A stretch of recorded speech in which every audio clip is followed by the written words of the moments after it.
Welcome back, everybody, to this week's World Cup edition of Policy News and Notes with Neil. And it's a big one because last week, my former agency, the Federal Energy Regulatory Commission, had essentially the equivalent of the group stage of the World Cup.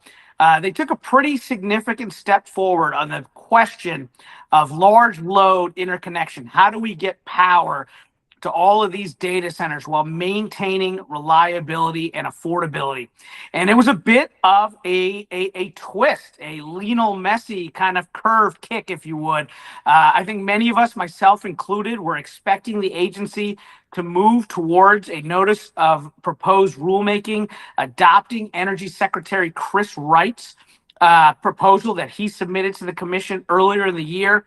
What they actually did was far more FERC and, in my view, far more elegant.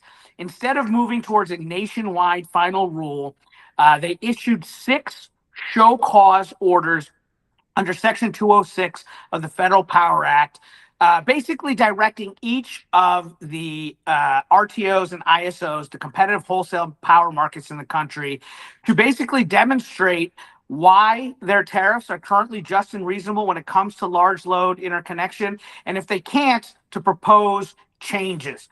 I think this is a faster process than moving to a nationwide final rule.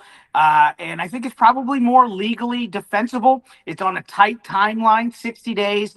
And it was voted out unanimously, 5-0. And it's been receiving bipartisan praise from members of Congress and governors around the country and the White House. And, in these polarized times, divided times, I think the commission coming together like this is a pretty big deal, and it's a pretty positive signal. And there's a lot in there for supporters of clean energy to be excited about.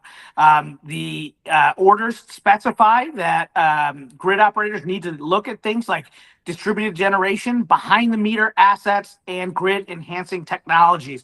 And I really think while the order was directed at large loads and not necessarily at behind the meter resources like residential solar and storage, but it sets up the parameters. One, legally, it puts us on a path towards you can see logically an extension to where there is more clarity around a more distributed grid, and I think it moves us in that direction as we think about all of the power that these data centers are going to require.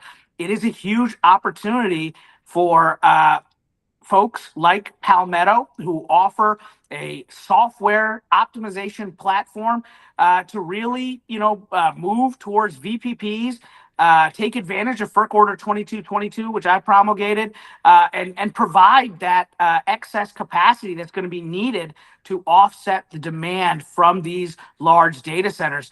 10,000 residential households with solar and a battery can serve as a peaker plant. And I think that is where things are headed with this proceeding. We'll find out in about 60 days or so when the RTOs and the ISOs come back with their proposals to the commission. So this is going to be a little bit of a process. We will update you on future episodes of Policy News and Notes with Neil. Go Team USA. Let's move on into the knockout round.